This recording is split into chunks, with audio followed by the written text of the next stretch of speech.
Welcome to the Find Your Leadership Confidence podcast with Vicki Nedling. You are about to discover impactful lessons that help you grow as an individual, grow your confidence, and find the positive and good within you, so you powerfully and authentically become the best version of yourself. Be sure you visit our website at www.findyourleadershipconfidence.com. While you're there, subscribe to us via your favorite network. Now tune in, get ready, and enjoy the journey of emerging as a leader of exception in the 21st century. Welcome, everyone, to the Find Your Leadership Confidence podcast. I'm your host, Vicki Nedling, coming to you from Roswell, Georgia. This podcast goal is to share topics and guests that will empower you to grow as a confident leader and take your business or your life to the next level. Today, my guest is Fabienne Fredrickson, and let me tell you a little bit about her. For over 20 years, she has been a powerful mentor to thousands of women in business to grow, then scale their business, earning them tens of thousands collectively each year, while increasing their time off to enjoy lives they love. Her leverage business methodology is based on nearly 15 years of experience in generating multiple seven figures annually with 3 children at home while taking 14 weeks of unplugged vacations per year. Don't we all want that? It is proven to work. Fabienne's revolutionary book, The Leveraged Business, how you can go from overwhelmed at 6 figures to 7 figures and get back your life. Awesome. Get your life back. Awesome. This is a new definitive roadmap on how she's done it with heart and how you can too, without sacrificing your life. You can get a free copy of the book at leveragedbusinessbook.com, and you can find her at boldheart.com and social media channels. And we will share that with you later on in the podcast too, if you didn't get time to write that down. So please join me in welcoming Fabienne Fredrickson.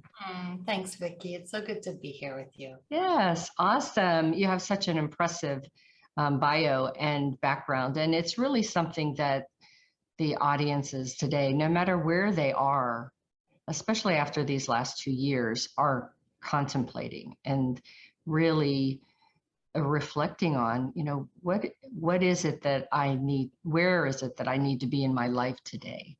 And we took time to stop and really, COVID made us really have time to appreciate the family and the importance of it. So we start out with an easy question. What country and place do you call home?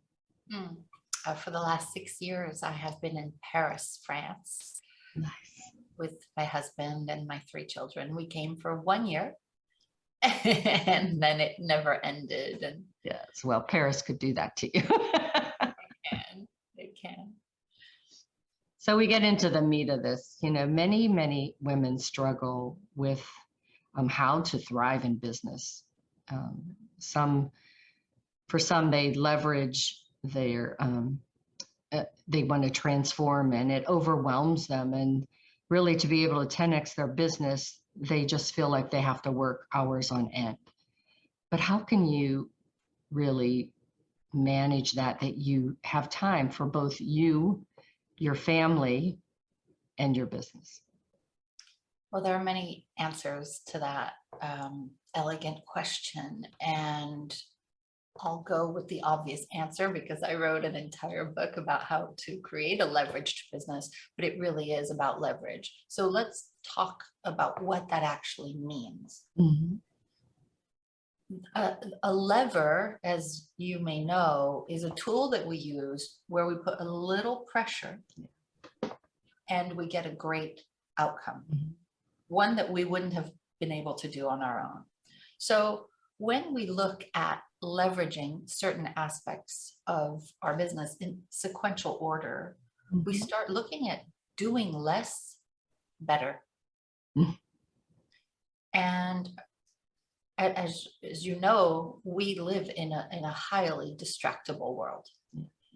If you really wanted to grow your business, you could go online and type how to grow my business, and there would be millions of pieces of advice. But part of leverage is knowing that you're not actually supposed to be working on all of those things. Most people, everyone really that I've ever met, and I've coached tens of thousands of women to grow their business and then scale it, are working on way too many things without completion. They're working on the wrong things through no fault of their own. I was there too in the years. And I'll share one of the aspects, and I'm happy to share my entire methodology here. Whatever I can do to serve. One of the elements of the leverage methodology is to leverage your marketing. Yeah.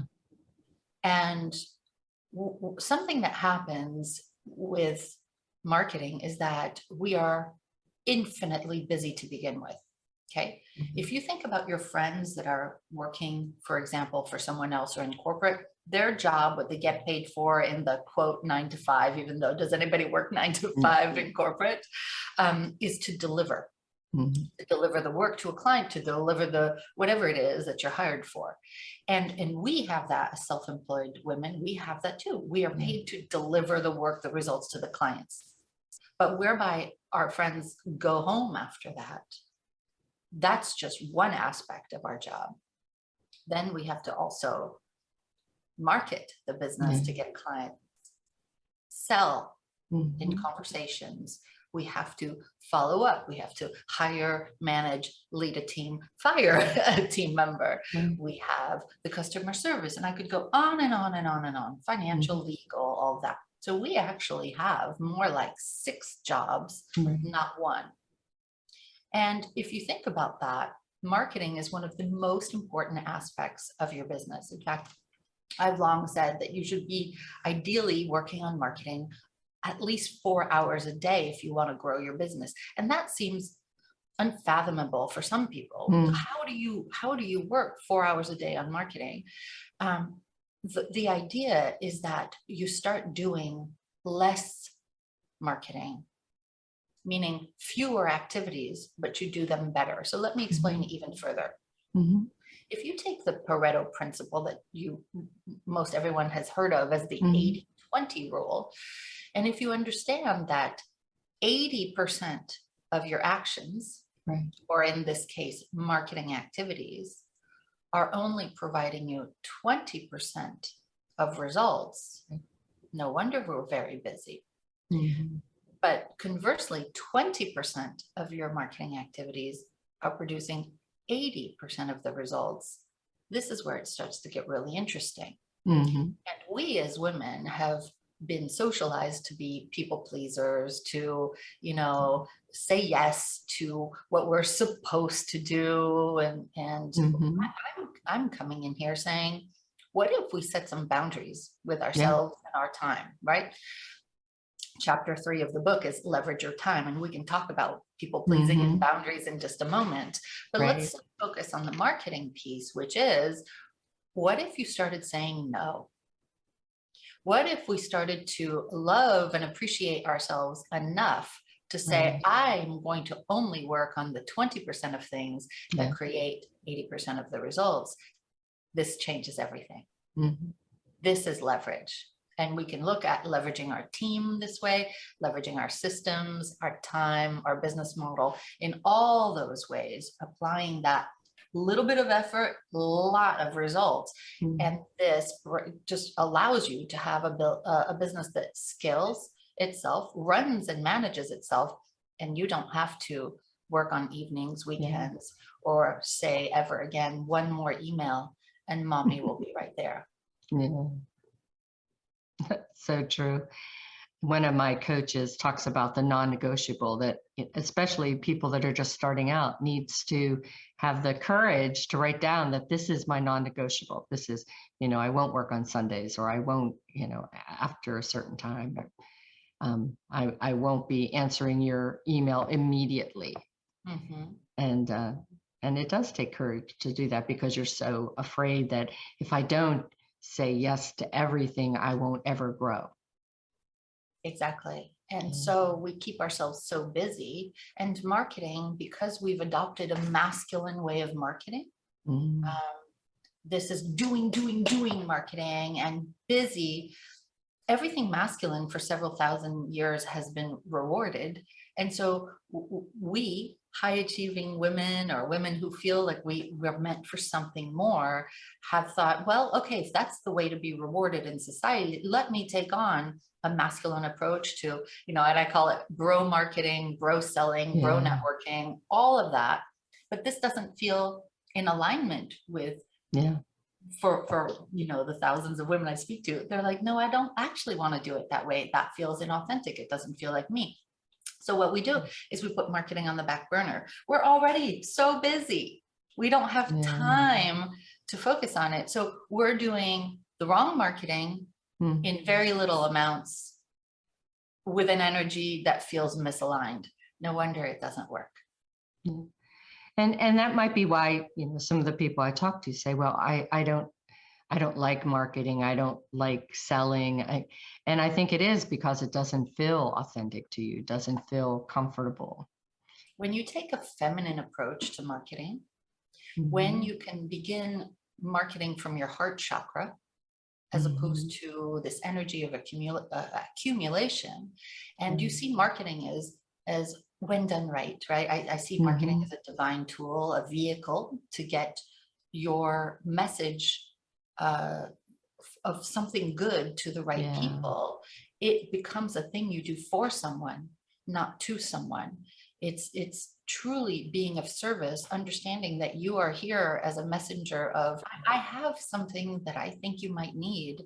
And when your marketing leads with love, Mm-hmm. dare I say love, right? Yeah. When your marketing is a love letter to the person that's on the receiving end, and it is generous, and it is kind, and it is solution providing, Right. it offers choice, not convincing, it feels, especially for women on the receiving end, we are very used to people trying to take advantage of us in all areas of life, whether Yes. it's the mechanic, or Right. just even walking down the street, being in a train. People think they can have things that aren't theirs to have, and so we have a natural wall. Guard up. Yeah. Yep. Mm-hmm. Guard up, because we know when that saleswoman at the department store is like trying to get in and tells us those white pants look good on us, and we know those white pants don't look good on us.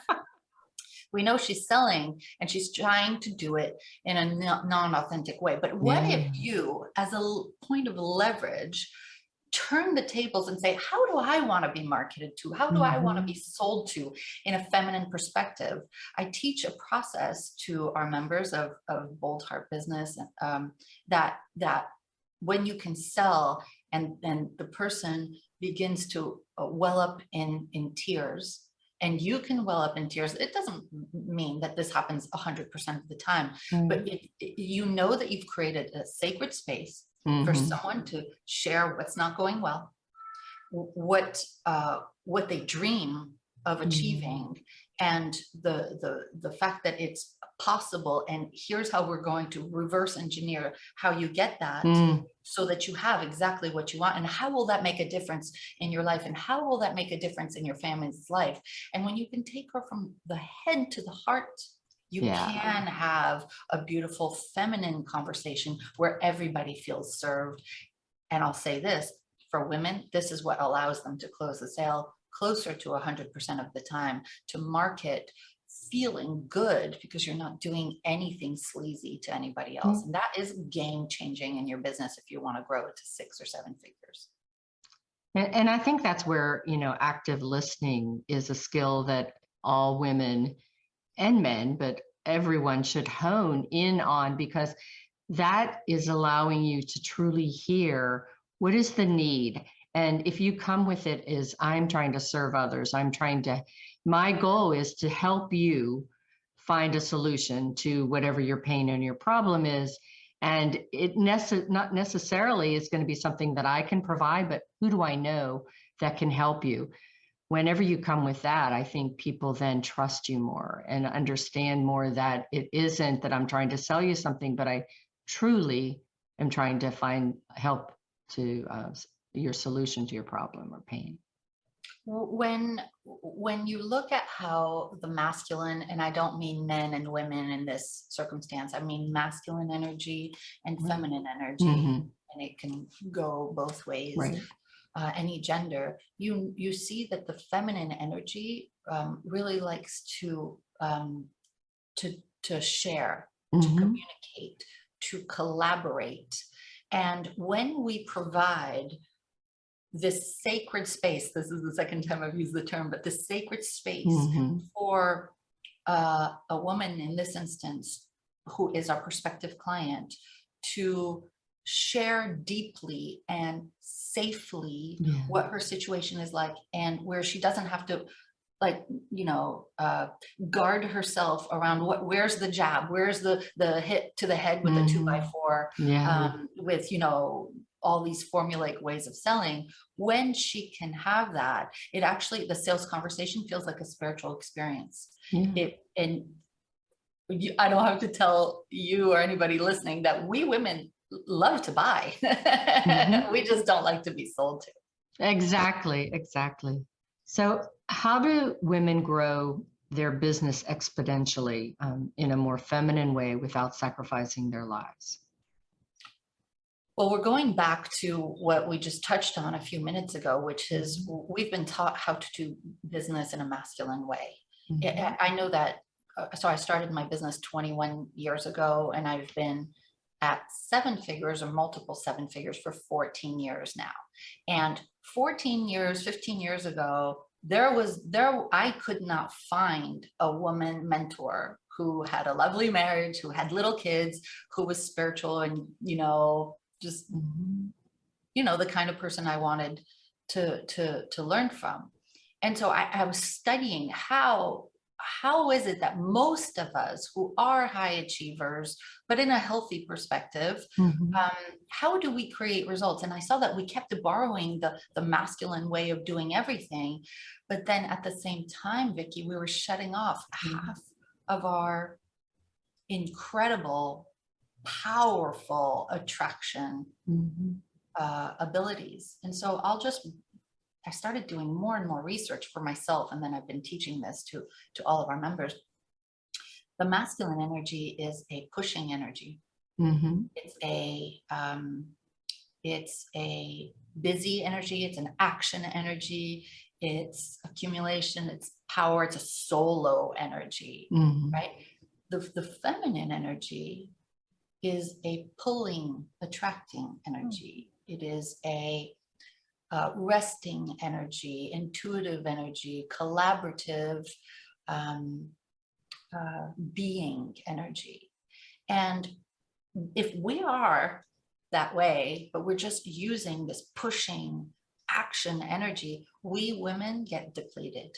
In fact, everyone, if there's an imbalance of the energy, it's kind of like yin and yang. If there's too much yin, too much yang, a system goes out of whack. And so this is about saying that everything that works in nature, if you look at nature, everything that works is a combination of feminine and masculine energy in about equal, give and take equal amounts. And so to get to the point is, yes, we do need masculine action energy. We can't just sit on our sofa chanting, bring me the money. We got to get in action. But it's a combination of what I'll call pray and move your feet. The pray piece is not necessarily the praying that you would do in a church, but the praying is the intuition, the setting the intention, the working on receiving, allowing, being worthy of, deserving, all of that. And this is Yeah. where so many women get tripped up, Mm-hmm. which is why we apply this mindset first methodology before we teach any of the strategy. Because if you're not in that receiving, I am worthy of state, it doesn't matter how much action you take. So we have parts in the day where we do that, and then move your feet, go out and do that podcast, go to that networking group, launch that thing, write that book, raise your rates, hire that person, create systems in your business, but not one without the other. Yeah.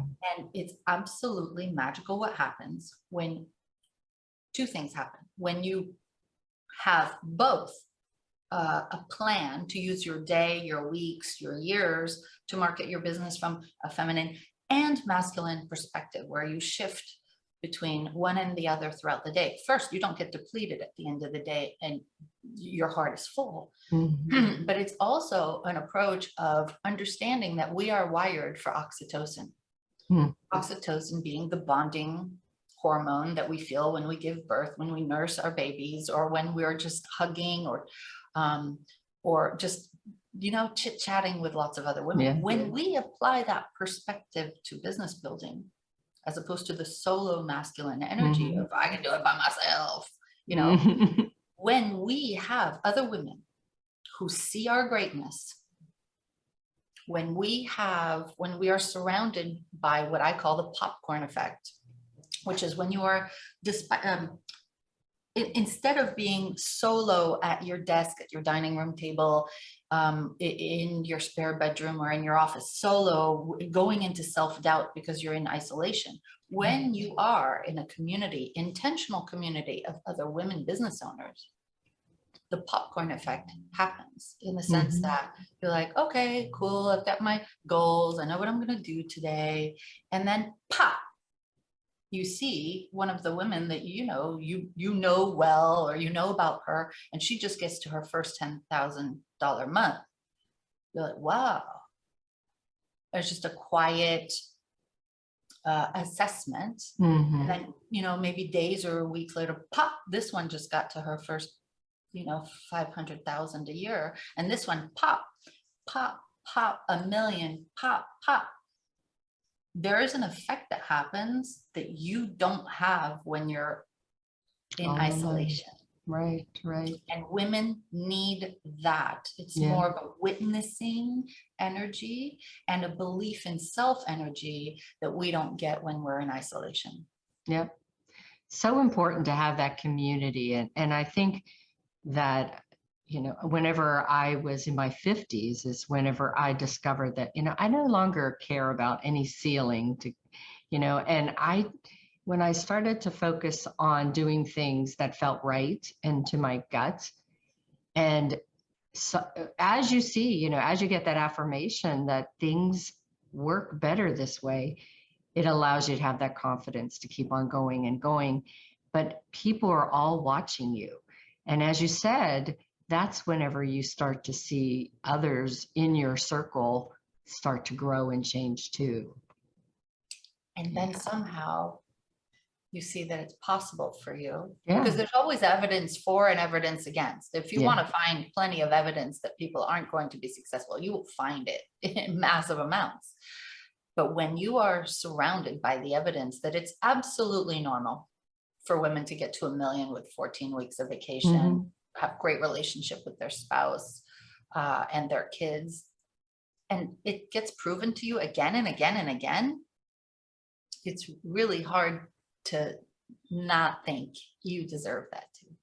And that's why it's so important to surround yourself with people with that mindset, because there are plenty of people, as you said, that can bring you down, and that is so contagious, that negativity, that it's I think Darren Hardy says, don't invite them to your table. Yeah. Do you know about the crab in the bucket analogy? Yes. Yeah, it's like, you don't want those people in your bucket. Yeah. You want more of a rising tide lifts all ships. Let's play Monopoly together, but let's not have one person win. Let's all win Monopoly today. Awesome. That's so great. Well, we are almost out of time, but I do want to give you my rapid fire question. So this is just real fast, five words or phrases, just whatever comes to your top of your mind. Balance. Masculine, feminine. Yeah, absolutely. Relaxation. What is your favorite method to relax? Cooking. Oh, awesome. What was your best so far 14-week vacation?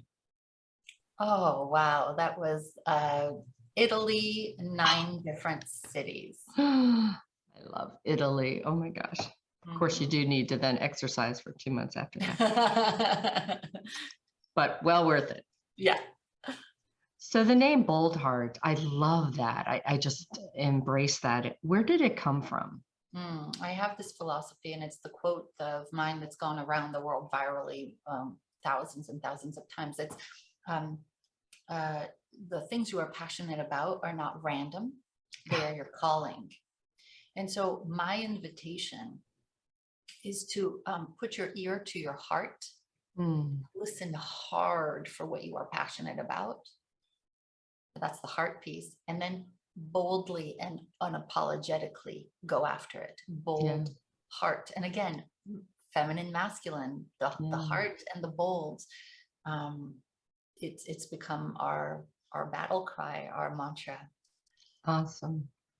And that's one of the things when I'm teaching people to be comfortable as a speaker is talk about what you know, what you're passionate about. That's where you come authentically. That's where you find that it's easy and it's not scary. It's when you try to be somebody that you're not, is where you feel that creep in and that fear of rejection. And yeah, I agree. I think it's when you really connect with your heart chakra, and then if you get away from the mind and the ego, and you're just going from place, whatever that means for the person listening. So the last one is procrastination. Procrastination is when there's no passion for me. It's I have to, as opposed to I get to. Yeah. And whenever you get those I get to things, time flies. You'll do it all day long, and then again tomorrow for free, all day long. Absolutely. I'm going to share my screen now. So that's the warning for those that are wanting to get a pen and paper, if you haven't already, so that you can see the contact information for Fabienne. So for those that are just listening in, I will read her website information because I think that's something that you want to write down to be able to contact her, to check out her information, her book, and learn more about how she might help you. So her email is fabienne@boldheart.com. Her website is http://www.boldheart, that's BOLDHEART.com. So http://www.boldheart.com. She's on LinkedIn as Fabienne Fredrickson, and she's going to tell you a little bit about her book, and how she can get your free gift. Yes, you can go to theleveragedbusinessbook.com, or you can even get it on boldheart.com, and it's the free book, and I ship it to you. You will receive it in the mail, and you might be I think you pay something like $2.95 or $4.95, depending on where you live, for shipping. And you might say, why would you give the book that you took 8 years to write away? And I'm going to be very transparent. I wrote the book as an invitation to women who are interested in scaling their business, whether they're at 5 figures or 6. And it's exactly what we were talking about. Yeah. And, for those of you that haven't done it yet, but it's so important that every day you should read 10 pages of a good book. And that's why I always try to promote these books so that you can have a library of resources to go to and as you grow in your business. So the Leverage Business Book is what you want to try to get next, to get on your summer reading list. Again, you can go to boldheart.com to get that. And I just want to just say thank you so much for this wonderful time we've had together. You have shared your stories, your great tips and insights, and given us a lot to think about, especially for those that maybe aren't yet where they want to be, and you've opened up some true possibilities for them. I always end by saying that until next time, please remember that life is a journey and it's up to you to enjoy the ride. This is Vicki Nettling signing off. Thank you for tuning into the Find Your Leadership Confidence podcast with Vicki Nettling, where we share impactful lessons that help you grow as an individual, grow your confidence, and find the positive and good within you so you powerfully and authentically become the best version of yourself. Remember to visit our website at www.findyourleadershipconfidence.com and enjoy even more great episodes like this one. Again, while you're here, subscribe to us via your favorite network. We look forward to seeing you next time on the Find Your Leadership Confidence podcast.